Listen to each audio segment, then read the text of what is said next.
eksekutif. Eksekutif itu presiden, wakil presiden, menteri, gubernur, itu termasuk eksekutif. Nah, tugasnya adalah melaksanakan undang-undang dan menyusun kebijakan. Selanjutnya legislatif. Legislatif itu DPR, DPD, DPRD, MPR, itu legislatif. Dan tugasnya adalah membuat undang-undang dan mengawasi jalannya pemerintahan. Nah, yang terakhir itu ada yudikatif. Yudikatif itu ada Mahkamah Agung, Mahkamah Konstitusi, dan Komisi Yudisial. Nah, tugasnya itu ada mengawasi dan menegakkan hukum. Selanjutnya, kekuasaan politik dan legitimasi akan dijelaskan oleh Kakak Andina. Baik, terima kasih kepada Kak Angel. Selanjutnya yaitu tentang kekuasaan politik dan legitimasi. Nah, kekuasaan politik ini kemampuan seseorang mempengaruhi orang lain agar dia bisa mencapai keinginannya. Nah, contohnya ini presiden, DPR, terus kepala daerah, mereka itu bisa memiliki kekuasaan politik karena bisa mempengaruhi kita sebagai rakyatnya agar dia bisa menjalankan sistem pemerintahan itu. Kemudian ada ciri-ciri kekuasaan politik. Jadi kekuasaan politik ini mempunyai hubungan sosial antar individu dan kelompok. Artinya kekuasaan politik ini nggak bisa hanya dari presiden dan DPR saja, tapi melibatkan kita sebagai rakyat biasa agar kita bisa berhubungan dengan kepentingan yang akan mereka buat. Kemudian yang kedua yaitu mempengaruhi melalui persuasi, paksaan atau kewenangan. Artinya ini seorang kepala daerah ataupun presiden mereka bisa memiliki kekuasaan politik jika mereka misalnya musyawarah. Nah, ada juga yang melalui kebijakan yang dibuat dia. Nah, kemudian yaitu distribusional, yaitu artinya ini kekuasaan politik ini nggak semua orang yang punya, hanya orang-orang yang bisa memiliki pengaruh kepada masyarakat di daerah tersebut. Dan yang keempat yaitu dinamis. Kekuasaan politik ini dia ini bisa berubah sesuai dengan situasi, kayak misalnya kekuasaan politik yang dipegang oleh presiden ini bisa pindah tangan jika dia berganti. Nah, kemudian ada bentuk kekuasaan. Kita tahu kekuasaan itu ada yang positif dan negatif. Kalau kekuasaan positif ini yang pastinya dia dilakukan untuk kebaikan rakyat seperti kita. Dia berkuasa untuk agar rakyatnya seperti kita ini bisa sejahtera. Sedangkan yang negatif itu seorang pemimpin itu dia hanya bisa untuk kepentingan dia aja, kayak dia mau mengamankan kelompok tertentu. Nah, kemudian ada model distribusi kekuasaan, yaitu ada demokratis, pluralis, dan kemudian yaitu legitimasi. Legitimasi ini yaitu pengakuan dari masyarakat. Artinya jika pemerintah ini tidak punya kekuasaan yang diakui oleh kita sebagai masyarakat, maka mereka itu tidak bisa menjalankan pemerintahan itu. Kemudian ada jenis legitimasi, yaitu tradisional melalui kebiasaan ataupun yang sudah ada diterapkan dalam kehidupan sehari-hari. Kemudian karismatik. Karismatik ini artinya kekuasaan politik ini dia bisa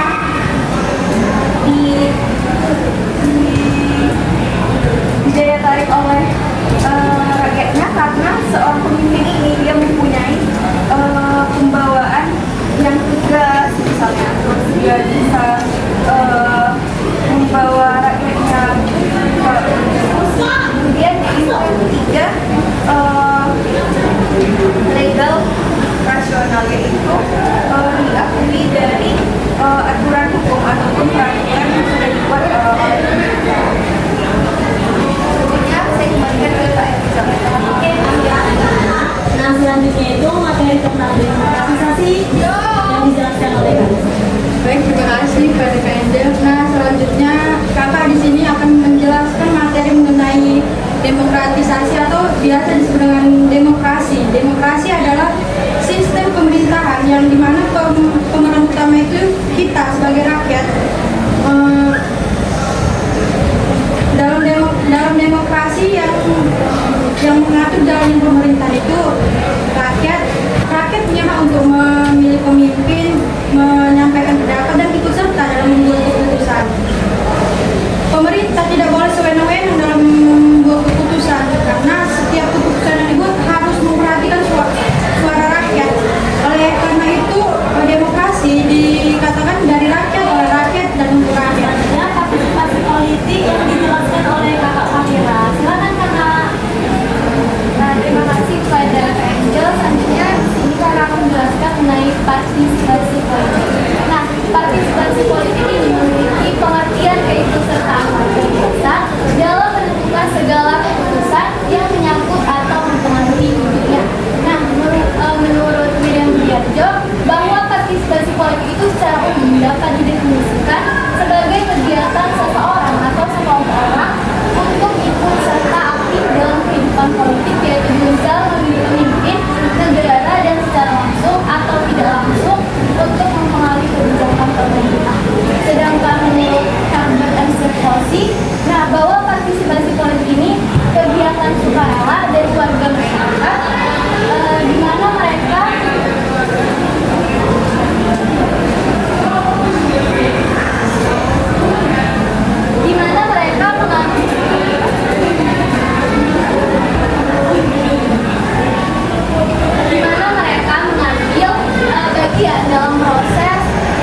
lembaga eksekutif itu lembaga yang gimana?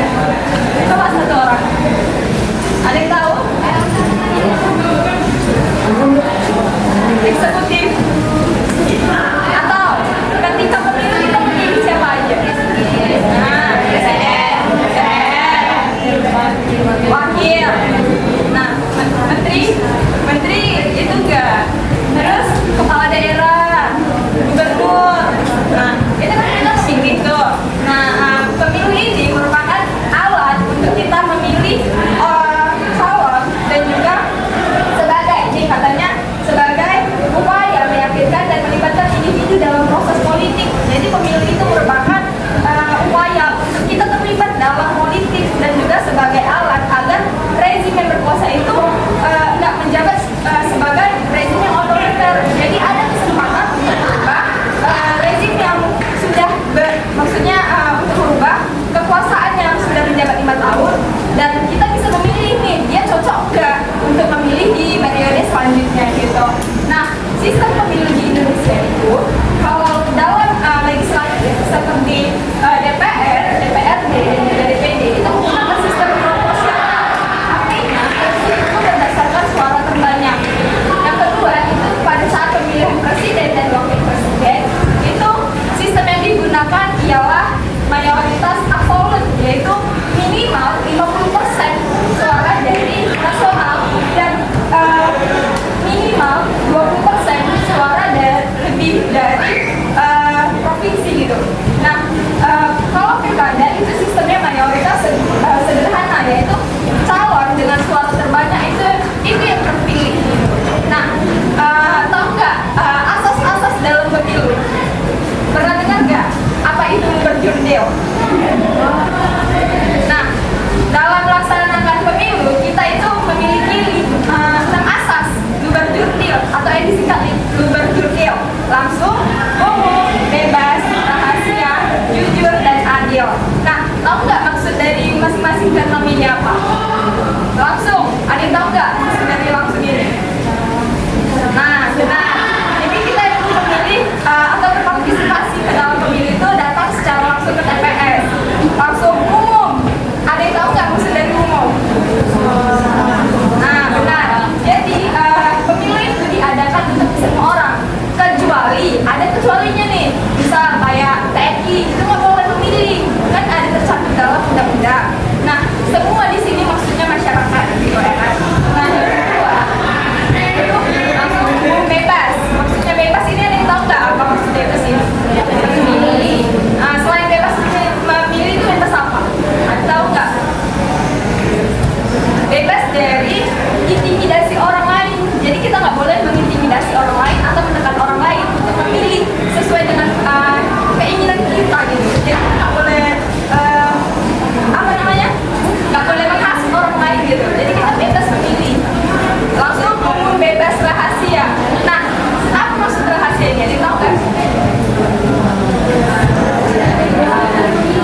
sini saya akan memberi penjelasan mengenai pemilu untuk pemilih pemula. Nah, teman-teman semuanya, pemilih pemula di Indonesia kontemporer ini sangat krusial dibahas di mana-mana. Penelitian jurnal, di sekolah, di dunia perkuliahan, di banyak masyarakat, juga cuma di sumur. Kenapa krusial? Karena data menunjukkan di Indonesia 58-60% daftar pemilih itu atau DPT itu Gen Z atau pemilih pemula. Di sini di kelas ini ada yang memilih tahun lalu, ada yang sudah milih. Berarti 2029 ya. Mungkin di tahun lalu atau 2023 di banyak sekolah, satu sekolah aja Gen Z yang sebagai pemilih itu bisa ratusan. Apalagi kalau diakumulasikan satu daerah. Itulah kenapa mayoritas pemilih itu adalah Gen Z di Indonesia. Makanya itu sangat krusial dibahas. Makanya ini perlunya pendidikan politik seperti yang dilakukan oleh kakak-kakak ini, sosialisasi. Generasi baru pemilih pemula itu sebenarnya orang yang baru memilih dan yang belum pernah memilih. Gitu. Nah, yang sasaran yang cocok ini adalah teman-teman semuanya yang kelas 12. Yang tahun 2024 juga pernah ada sosialisasi kepada kelas 12 kalau ke SMA biasanya. Nah, itu mayoritas pelajar. Karena mayoritas pelajar itu dilatih dengan teknologi.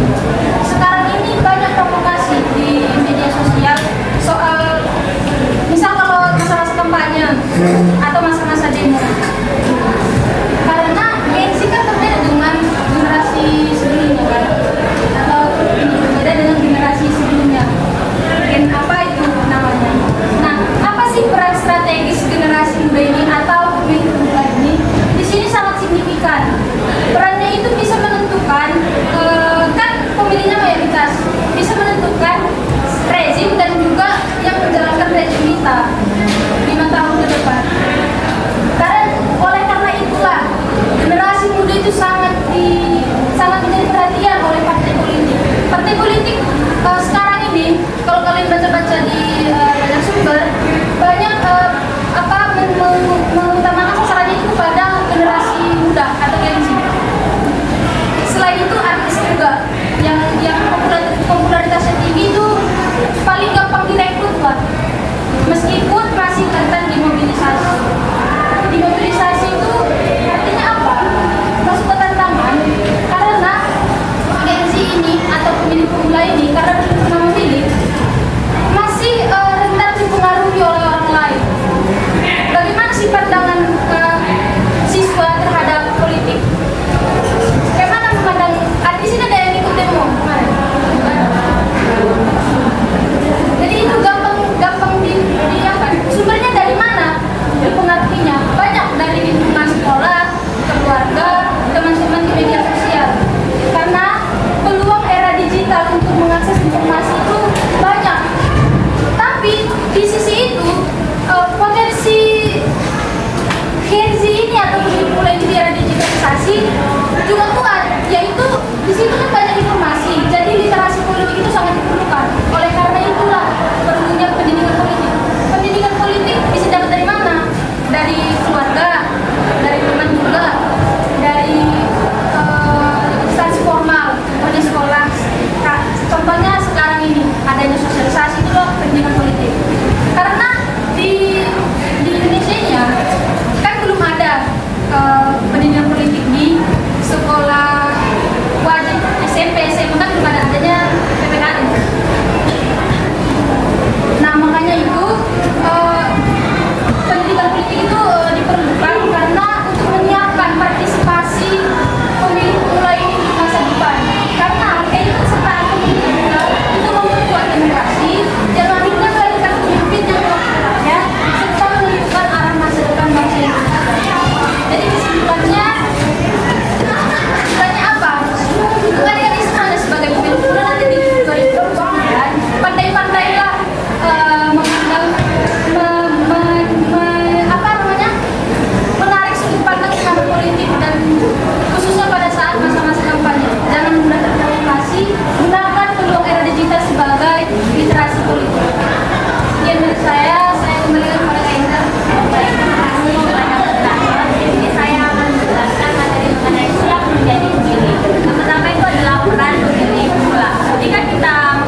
ketika pemilu akan dilakukan di tahun 2029. Nah, adik-adik ini kan begitu memilih.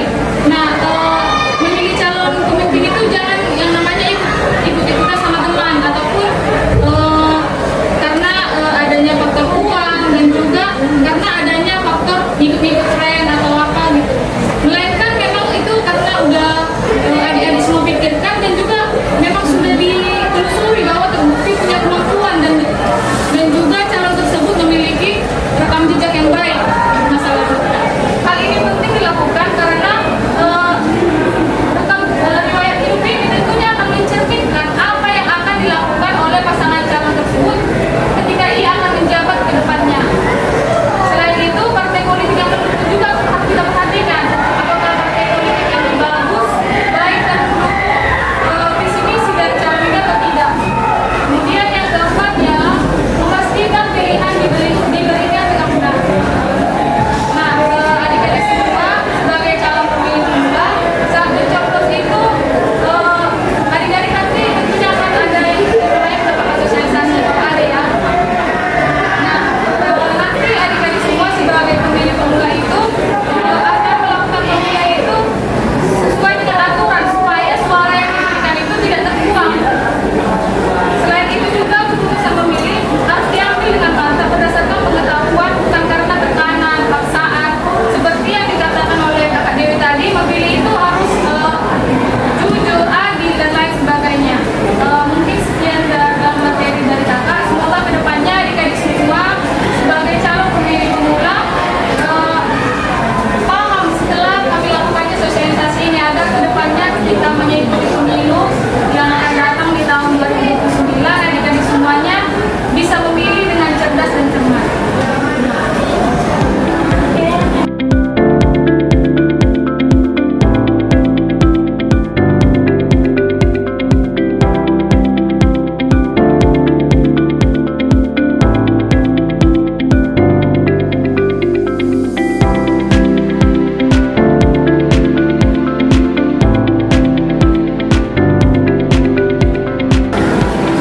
Oke, terima kasih ya buat adik-adik semuanya. Terima kasih atas antusiasnya. Makasih udah dengarkan kakak di sini semua. Semoga yang kakak jelaskan tadi bermanfaat. Dan intinya suara kalian itu ataupun suara kita semua itu penting untuk masa depan bangsa.